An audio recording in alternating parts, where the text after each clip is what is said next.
warahmatullahi wabarakatuh. Di sini saya akan menyampaikan materi pertemuan kedua, menyampaikan sejarah perkembangan bahasa Indonesia. Di sini saya akan menjelaskan tentang sejarah secara singkat bahasa Indonesia. Bahasa Indonesia telah dinyatakan sebagai bahasa nasional sejak tahun 1928. Indonesia sebagai perekat bangsa KRI dan Laksana 2009. Saat itu, bahasa Indonesia menjadi bahasa pergaulan antar etnis atau bisa disebut dengan lingua franca yang mampu merekatkan suku-suku di Indonesia. Adapun prasasti-prasasti yang memuat bahasa Indonesia dan Melayu diantaranya prasasti Kedukan Bukit ditemukan 682 atau 683 Masehi. Ini ditulis menggunakan huruf pelawak dalam bahasa Melayu kuno. Prasasti ini ditemukan pada tanggal 29 November tahun 1920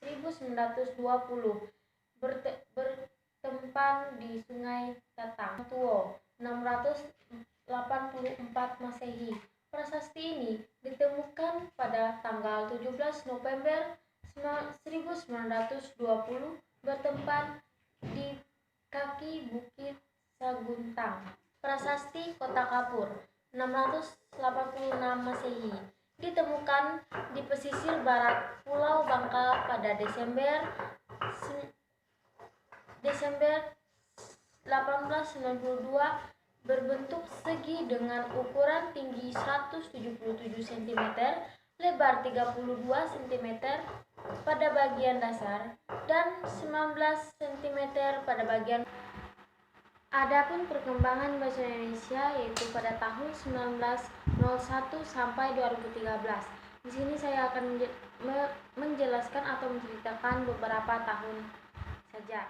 Itu tahun 1901 dan tahun 1908. Berawal pada tahun 1901, sebuah ejaan resmi dalam bahasa Melayu disusun oleh C.H.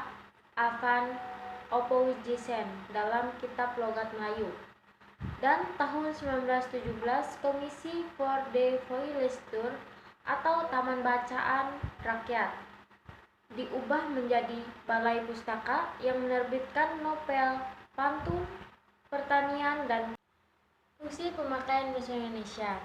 Sini saya akan menjelaskan beberapa fungsi, yaitu fungsi instrumental dalam bahasa Indonesia dalam melayani pengelola lingkungan yang menyebabkan peristiwa-peristiwa tertentu terjadi. Fungsi regulasi adalah fungsi yang bertindak untuk mengawasi serta mengendalikan. Dan fungsi imajinatif melayani menciptakan sistem-sistem atau penjelasan selanjutnya adalah ragam bahasa Indonesia. Definisi ragam bahasa Indonesia: ragam bahasa atau varian dari bahasa menurut pemakaian, berbeda dengan varian dialek sesuai dengan penggunaan. Klarifikasi ragam bahasa Indonesia: ragam bahasa Indonesia yang dihasilkan oleh perbedaan gaya masing-masing ragam bahasa dapat diuraikan sebagai berikut. 1. Ragam baku. 2. Ragam resmi.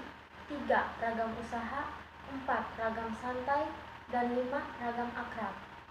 Laras bahasa yaitu dibagi menjadi 3, yaitu laras ilmiah, laras bahasa keilmuan, dan laras ilmiah populer merupakan sebuah tulisan yang bersifat